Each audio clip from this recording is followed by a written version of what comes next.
हम सीखेंगे त्रिभुज के बारे में। तो सबसे पहले हम त्रिभुज के परिभाषा पढ़ेंगे। त्रिभुज किसे कहते हैं?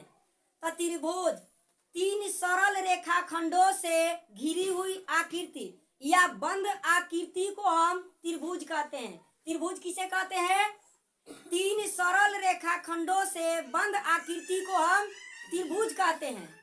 अब आगे सीखेंगे कि त्रिभुज में तीन भुजा और तीन कोण होते हैं। त्रिभुज में कितने भुजा होते हैं? तीन कोण होते हैं। त्रिभुज के तीनों कोणों का जोगफल 180 डिग्री होता है। त्रिभुज के तीनों कोणों का जोगफल कितना होता है? 180 डिग्री। आगे पढ़ेंगे त्रिभुज का क्षेत्रफल क्या होता है? आधार गुना ऊंचाई बटा 2। त्रिभुज का क्षेत्रफल आधार गुना ऊंचाई बटा में 2। सब कोई लिखता है 1/2 आधार गुना ऊंचाई, लेकिन हम लिखे हैं आधार गुना ऊंचाई बटा में 2। एक ही बात है, कहने के लिए थोड़ा आसान पड़ेगा। आधार गुना ऊंचाई बटा में 2 हम इसे कह सकते हैं कि हाफ आधार गुना ऊंचाई। हाफ मतलब क्या होता है? आधा। आधा कब कहते हैं? जब 2 से भाग देते हैं तो हम उसे हाफ कहते हैं या आधा कहते हैं। आगे जब त्रिभुज में तीनों भुजा अलग अलग रहे तो उसका क्षेत्रफल हम हीरोन का सूत्र से ज्ञात करते हैं। तो त्रिभुज का क्षेत्रफल हीरोन सूत्र से क्या होता है?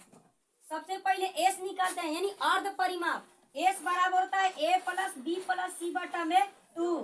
तब निकालते हैं ए बराबर मतलब क्षेत्रफल। ए बराबर होता है अंडर रूट में S into S minus A into S minus B into S minus C. जहाँ ए बी सी भुजाएं है, एस अर्ध परिमाप है, ए जो है क्षेत्रफल है। जैसे प्रश्न देखते हैं। प्रश्न जैसे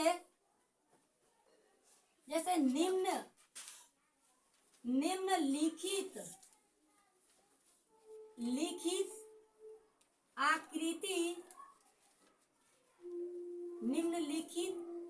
आकृति के क्षेत्रफल ज्ञात करें। क्षेत्रफल ज्ञात करें। देखो ये प्रश्न है, 5 है, 7 है, 8 है।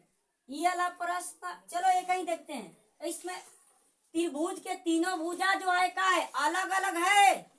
अलग अलग है तो कौन सा सूत्र लगेगा? हीरोन सूत्र। तो हीरोन सूत्र में सबसे पहले हम क्या करेंगे? ए बराबर 5, बी बराबर 7 और सी बराबर 8। सभी भुजा को हम छाट लेंगे। उसके बाद क्षेत्रफल ज्ञात करना है। क्षेत्रफल को ए लिखते हैं नु, ए बराबर 8। और ए से पहले क्या ज्ञात करते हैं? एस यानी अर्ध परिमाप। एस बराबर 8 होगा। तब चूंकि एस बराबर ए प्लस बी प्लस सी बटा में 2।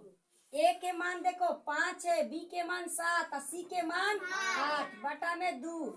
7 5 12, 12 8 20 बटा में 2, 2 दहा में 10। यानी इसलिए एस के मान 10 आ गया। अब क्या करेंगे? ए निकालेंगे। ए बराबर अंडर रूट में S into S minus A S minus B S minus B और एस माइनस सी। सही है।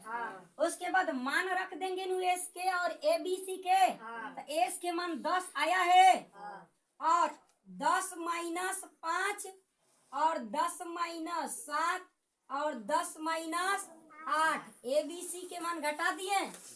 अब देखो 10 के 10 हो गया। कोष्ठ के अर्थ क्या होता है? कोष्ठ के अर्थ तो 10 में से 5 घटेगा 5 होगा और 10 में से 7 घटेगा 3 और 10 में से 8 घटेगा 2। अब जिसका गुणनखंड होगा उसका गुणनखंड कर दो। 10 का गुणनखंड 2 गुना 5 होगा। 5 के 5 उतार दो, 3 के नहीं हुआ 3 उतार दो, 2 के 2 लिख दो।